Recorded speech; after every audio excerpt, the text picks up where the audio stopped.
Hi everyone, welcome back. And आज हम लोग निफ्टी का ओवरऑल व्यू देखने वाले हैं कि क्या आगे हो सकता है एंड किस तरफ मार्केट का डायरेक्शन रहना चाहिए। देखो, आपको एक इंटरेस्टिंग चीज दिखाता हूँ। गिफ्ट निफ्टी हमारा निफ्टी ट्रेड होने के बाद भी ट्रेड होता रहता है रात को 2 बजे तक। वहां पे क्या हमको देखने मिला है, देखो ये लेवल था जहाँ पे निफ्टी 1.5% के आसपास ब्रेक होके यहाँ पे इंडियन मार्केट में क्लोजिंग दिया ये लेवल के आसपास। ठीक है। और गिफ्ट निफ्टी के भी दो सेशन चलते हैं, एक लगभग 3:30-4 बजे तक चलता है, उसके बाद लगभग 5 बजे के आसपास एक और नया सेशन चालू होता है। वो सेशन में एक बड़ा गैप डाउन देखने मिला है और वहां से मार्केट कंटिन्यूसली लगभग 600 पॉल 6 वहां से मार्केट कंटिन्यूसली 600 पॉइंट्स और फॉल किया है नीचे की तरफ, जो कि ओवरऑल एक अच्छा इंडिकेशन नहीं है। अगर मंडे मार्केट में यहाँ से रिकवरी नहीं आती है, सुबह सुबह जो गिफ्ट निफ्टी ओपन होता है और किसी अच्छे लेवल तक नहीं पहुंचता है, तो मार्केट में कुछ 600-700 पॉइंट का फॉल हमको देखने मिल सकता है। और अगर ये और गिरता है तो फिर और बड़ा फॉल भी हमें गैप डाउन देखने मिल सकता है, जो कि आई थिंक काफी लंबे टाइम से इतना बड़ा गैप डाउन तो नहीं हुआ इंडियन मार्केट के अंदर। ये हमें देखने मिल सकता है। और ओवरऑल गिफ्ट निफ्टी लगभग 4% डाउन थी। अभी आपको नैस्डैक भी दिखा देता हूँ। नैस्डैक में भी देखो, अगर आप देखोगे तो यहाँ पे जो ट्रम्प ने टैरिफ लगाया था, टैरिफ के बाद से देखो फर्स्ट गैप डाउन हुआ 6% का। सेकेंड डे भी एक और गैप डाउन था, ये भी लगभग 6% का था। S&P 500 के अंदर भी सेम ही है और डाउ जोन्स के अंदर भी लगभग 4-5% डेली वहां भी फॉल आ रहा है। ओवरऑल इंटरनेशनल व्यू तो नेगेटिव ही है। साथ में भी चाइना ने भी रिटेलिएट करने के लिए कुछ टैरिफ यूएस पे भी इम्पोज किया है। उसका भी लाइक जो इम्पैक्ट है वो नेगेटिव ही रहेगा मार्केट के ऊपर। निफ्टी इंडिया का जो चार्ट है मैं वो ओपन कर लेता हूँ एक बार।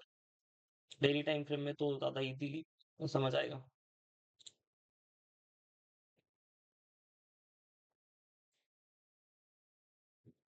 हम्म। देखो, मार्केट यहाँ पे एक रेंज के अंदर चल के आ रहा था, फॉल्स ब्रेकडाउन देता है, फिर बाउंस आता है, फिर रेंज के अंदर आता है और रेंज में ही ट्रैवल कर रहा था। और यहाँ पे हमको एक ब्रेकआउट काइंड ऑफ स्ट्रक्चर दिखा कि मार्केट ने ब्रेकआउट कर दिया। हालांकि ऐसा कुछ बहुत बड़ा कुछ पॉजिटिव हुआ नहीं था मार्केट के अंदर। ये ब्रेकआउट आया और एक ये रेजिस्टेंस लेवल था 24,000, बट हालांकि 24,000 गया नहीं मार्केट, उसके पहले से ही रिवर्स होके वापस नीचे की तरफ आना स्टार्ट कर दिया। लग रहा था कि 23,000 को एक बार टेस्ट करना चाहिए मार्केट को, तो 23,000 को टेस्ट किया मार्केट ने, बट 23,000 भी ब्रेक कर दिया है, 22,900 पे भी ट्रेड कर रहा है। और आई थिंक मंडे अगर कुछ रिकवरी नहीं आती है गिफ्ट निफ्टी के अंदर सुबह सुबह, तो हमें मार्केट ये रेंज के अंदर वापस आते दिखेगा। और रेंज में आया तो फिर वापस से एक ये मुझे लगता है 21,286 ये वाला जो इलेक्शन डे लो है, इसको मार्केट छूने की कोशिश करेगा। आई थिंक यहाँ तक आना चाहिए मार्केट को, ये लेवल तक।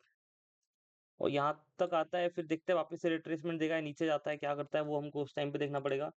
ओवरऑल डेटा पॉइंट सारे नेगेटिव ही है। फिर हमें करना सिर्फ इतना है कि मार्केट में जो ट्रेड करने के लिए हम अपॉर्चुनिटी देखते हैं ऑप्शंस के अंदर, मार्केट ओपन होता है और उसके अंदर जैसे ही हमको एक बाउंस देखने मिलता है और बाउंस के बाद जैसे ही रिजेक्शन मिलेगा, आपको वहां पे शॉर्ट करेंगे तो आई थिंक अच्छे प्रॉफिट्स आपके क्रिएट हो सकते हैं। देखो, मैं आपको यहाँ दिखाता हूँ, जैसे लाइक फ्राइडे मार्केट खुलते साथ ही एक बड़ा सेलिंग वाला कैंडल आया, उसके बाद एक बाउंस यहाँ मिला, तो ये बाउंस पे आप सेल कर सकते हो। इसके अलावा अगर आप और छोटे टाइम फ्रेम में जाओगे तो बाउंस और भी थे, जैसे ये वाला जो कैंडल है सेकंड नंबर का, इसने भी बाउंस किया था। ये 15 मिनट्स है, तो फिर वो नीचे चला गया था विद इन 15 मिनट्स। तो मैं अगर आपको इसमें 5 मिनट्स में दिखाऊं या 3 मिनट्स में दिखाऊं, तो देखो, जैसे ही मार्केट टॉप से फॉल किया, एक जैसी उसने बाउंस दिया, यहीं पे आप शॉर्ट कर सकते हो ये लेवल के आसपास, तो देखो आपको सीधा यहाँ पे सेल ऑफ मिलता है। फिर एक बाउंस आया, फिर यहाँ से करते करते फिर यहाँ पे सेल ऑफ मिला। ठीक है। अभी अगर मंडे भी एक गैप डाउन खुलता है, मार्केट सीधा नीचे की तरफ जाना स्टार्ट करेगा और जैसे ही एक बाउंस मिलता है और रिजेक्शन मिलेगा जिस भी लेवल पे, अब रिजेक्शन लेवल्स आप ओआई डेटा के थ्रू आइडेंटिफाई कर सकते हो कि कहाँ पे एक मैसिव राइटिंग हो रही है, और वो लेवल से आप शॉर्ट करके एक अच्छे डिसेंट प्रॉफिट्स बना सकते हो ये टाइम पे।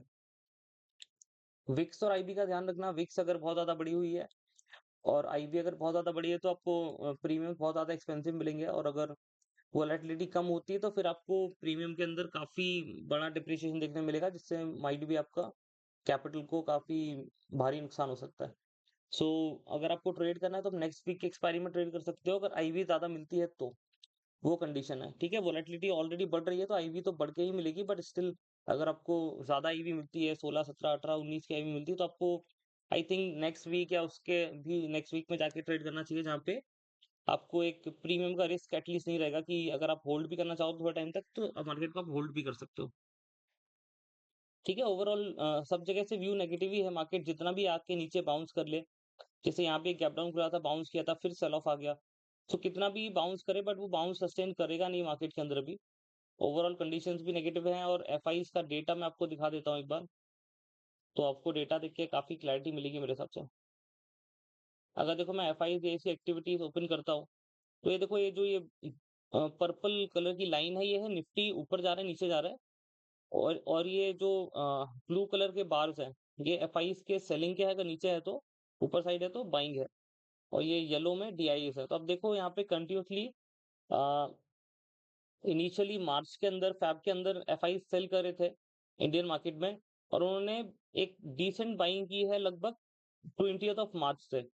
20 ऑफ मार्च से बाइंग करना स्टार्ट की है, और 27th ऑफ मार्च तक उन्होंने हाईएस्ट बाइंग की, उसके बाद उन्होंने वापस सेल करना स्टार्ट कर दिया, और मार्केट वहीं से नीचे आना वापस से स्टार्ट हो गया। सो एफआईज भी टोटली नेगेटिव बने हुए हैं मार्केट को लेके। पार्टिसिपेंट वाइज डेटा दिखाऊं तो देखो, यहाँ पे भी इन लोगों ने शॉर्ट्स पोजीशन ज्यादा क्रिएट की हुई है कंपेयर टू लॉन्ग पोजीशंस, है ना? इंडेक्स के अंदर भी वो लोग शॉर्ट है। रिटेल देखो अभी बुलिश हो रखा है, जब मार्केट गिरता है तो रिटेल हमेशा उल्टा ही चलता है मार्केट के, और रिटेल अभी बुलिश हो रखा है मार्केट में, जबकि मार्केट नीचे की तरफ जाने को तैयार खड़ा है। और इसके अलावा हमारे पास कुछ और डेटा पॉइंट्स है, जैसे कि मैं ऑप्शन चेन का डेटा ही देख लेता हूँ।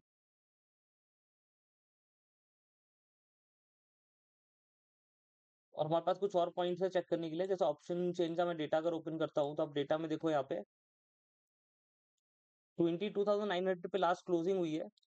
यहाँ पे चेंज इन वाई आपको 19,000 ही, मतलब लास्ट डे 19,000 पोजीशन में नहीं है। इसके अलावा आप कॉल साइड पे देखोगे तो यहाँ पे just double positions single day में राइट हुई हैं, और ओआई भी ठीक ठाक खड़ा हुआ है। 23,000 पे एक बहुत बड़ा रेजिस्टेंस है, और नीचे 22,800 एक सपोर्ट है, और उसके बाद मुझे 22,500 एक ठीक ठाक सपोर्ट दिख रहा है। और 22,000 भी है, बट ये इतना रेलेवेंट अभी नहीं है, क्योंकि ये पोजीशन अभी राइट तो ही है, बट यहाँ पे प्रीमियम की वैल्यू 4 रुपए 3 रुपए है, तो वो इतना मैटर करता नहीं है कि उससे कोई बहुत बड़ा मेजर इम्पैक्ट आ जाएगा। ठीक है? सो हाल फिलहाल एक बार जब गैप डाउन ओपनिंग होगी, तब हमें देखना पड़ेगा क्या एग्जैक्टली सिनेरियो है मार्केट के अंदर। ओवरऑल व्यू तो नेगेटिव बना के चलते हैं। अभी गलती से बुलिश होने का ट्राई मत करो, जितने भी बाउंस आ रहे हैं सारे फेक बाउंस है, सिर्फ ट्रैप करेंगे, उससे तो कुछ भी नहीं है। सो आप एक प्रॉपर डायरेक्शन में ट्रेड करो, बाउंस मिलता है तो वो अपॉर्चुनिटी है शॉर्ट करने की मार्केट को, ना कि वहां पे आप बुलिश ट्रेड बनाने को देखो। और मेरे हिसाब से अगर ट्रेंड नीचे की तरफ जा रहा है, तो आपको नीचे के लिए अपॉर्चुनिटी ज्यादा देखनी पड़ेगी, क्योंकि नीचे जब जाएगा तो बड़े बड़े कैंडल के साथ नीचे जाएगा, और ऊपर जाएगा तो स्लोली टाइम पास करते हुए ऊपर जाएगा। सो अगर आप ऑप्शन में ट्रेड करो, तो आपको बड़े बड़े कैंडल्स में ही सेलिंग चाहिए, जहां से आपका प्रॉफिट अच्छा बने। ठीक है? तो निफ्टी पे भी ओवरऑल तो यही व्यू है, और कुछ खास है नहीं। और ओवरऑल देखो यार, इन्वेस्टर्स के लिए एक ही बात बोलूंगा कि मार्केट में पैनिक है, चीजें थोड़ी खराब हो रही हैं, बट अगर आपका इन्वेस्टमेंट का व्यू बहुत लंबा था, तो फिर अभी इतने छोटे छोटे टाइम फ्रेम पे पैनिक करने का कोई सेंस बनता नहीं है।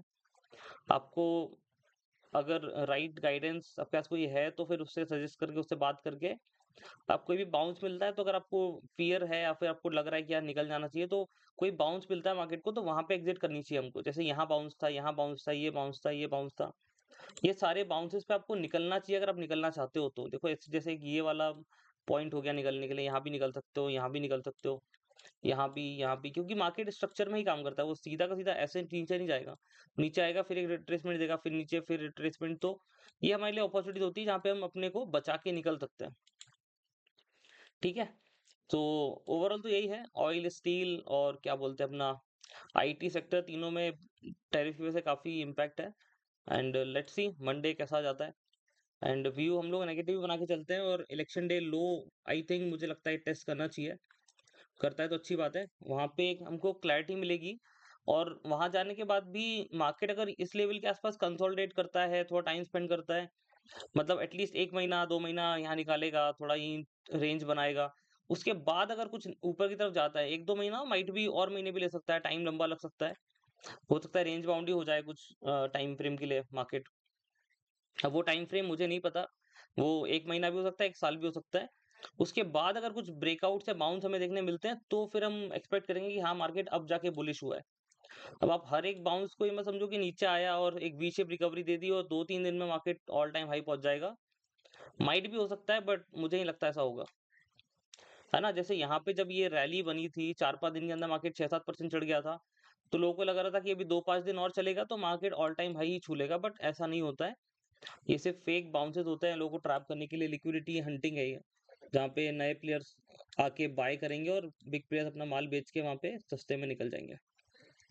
सो ये सब ऐसे ही चलता रहता है। ठीक है, बाकी मंडे को हम लोग देखते हैं क्या एग्ज़ैक्टली बनने वाला है, एंड कुछ डाउट रहता है किसी को तो प्लीज़ कमेंट में आप डालिए, आंसर करने का ट्राई करता हूँ।